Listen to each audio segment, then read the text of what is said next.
Sa isang lumang bahay sa Quezon, may kwento ng isang umiiyak na sanggol tuwing hating gabi na hindi mo dapat hanapin. Ang kwento ay tungkol sa isang batang bumalik sa probinsya at naharap sa mga kababalaghan na dati hindi niya pinaniniwalaan.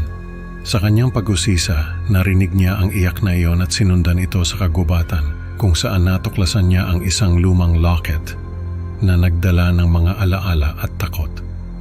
Sa pagdating ng gabi, bumalik ang iyak at ang nakakatakot na presensya ng tiyanak na nagdala ng trahedya at nag-iwan ng mga tanong na hindi masagot.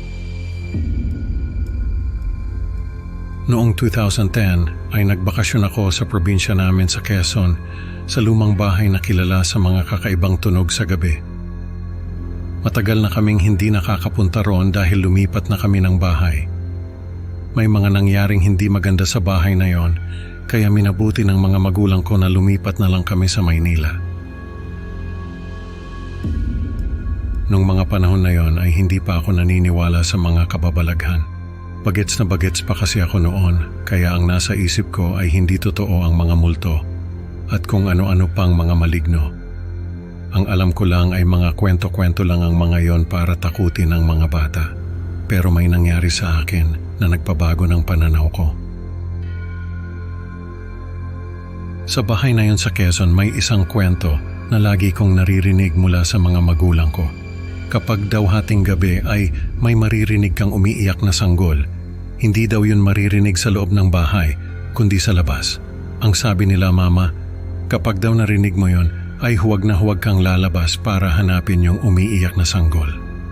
Hindi nila sinasabi kung bakit, pero ang hula ko ay para hindi ka mapahamak. Dahil baka may masamang tao na gustong manakit sa'yo. Nung magbakasyon ako sa Quezon, ay naalala ko yung kwento na yon. Sabi ko sa sarili ko, ay alamin ko kung totoo ba yung umiiyak na sanggol. Isang gabi ay nakarinig ako ng iyak ng sanggol.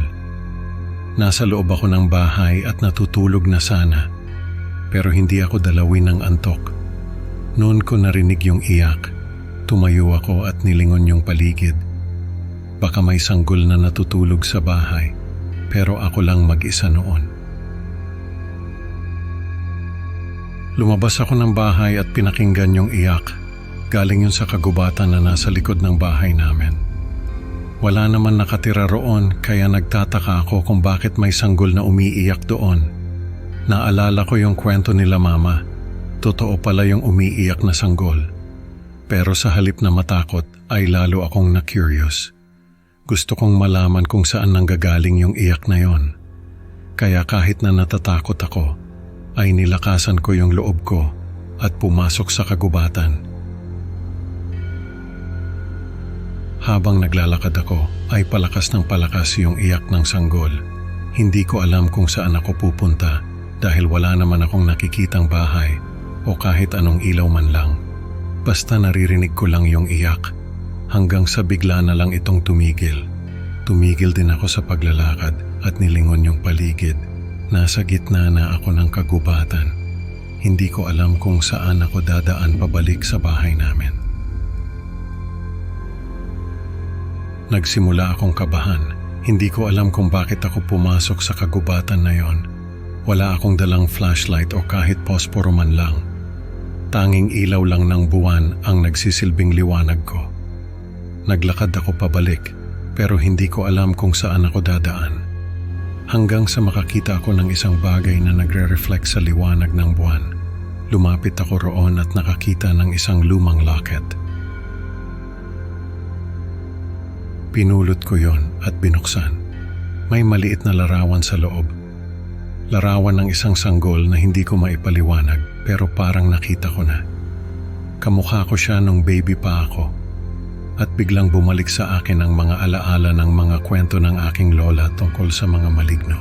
Hindi ko alam kung bakit, pero kinabahan ako. Parang may mali sa lahat ng nangyayari. Nagsimula na akong maglakad pabalik. Hindi ko na alam kung saan ako dadaan, basta lakad lang ako ng lakad. Nung marinig ko ulit yung iyak ng sanggol, ay tumakbo na ako. Hindi ko alam kung saan ako pupunta, basta takbo lang ako ng takbo. Hanggang sa makita ko yung bahay namin. Pumasok ako at sinarado yung pinto. Nung gabing yon, ay hindi ako nakatulog.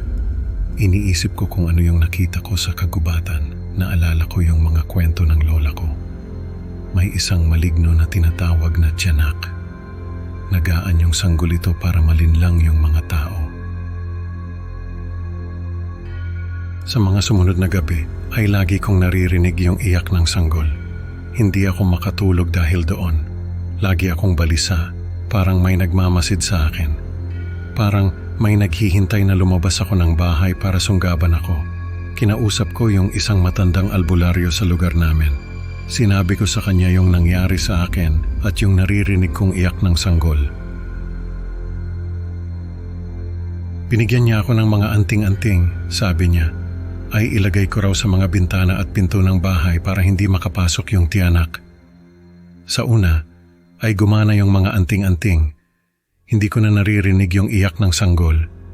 Pero isang umaga, ay may nakita ako sa bakuran namin. May mga bakas ng maliliit na paa na galing sa kagubatan at papunta sa bakuran namin.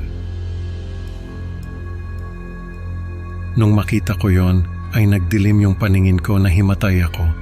Pagkagising ko ay nasa loob na ako ng bahay. Nung gabing yon ay nagising ako dahil sa iyak ng sanggol. Hindi na ako nagulat dahil inaasahan ko na yon. Pero may napansin ako. May nakatayo sa labas ng bahay. Hindi ko ito maaninag dahil madilim pero alam kong may tao sa labas. Nung oras na yon ay alam kong katapusan ko na.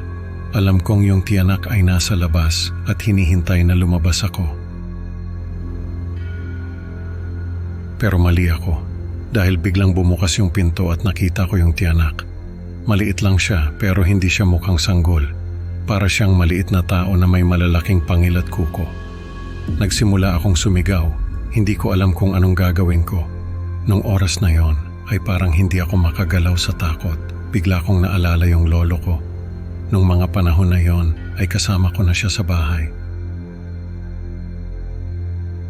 Sabi niya ay siya na raw ang titira roon para may magbantay sa bahay.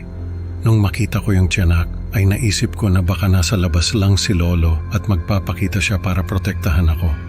Pero wala si lolo.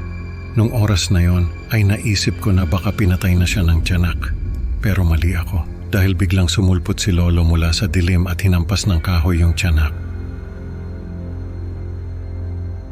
Napasigaw ito at tumakbo papalayo. Tumakbo rin si lolo para habulin ito. Pero pinigilan ko siya, hindi niya ako narinig.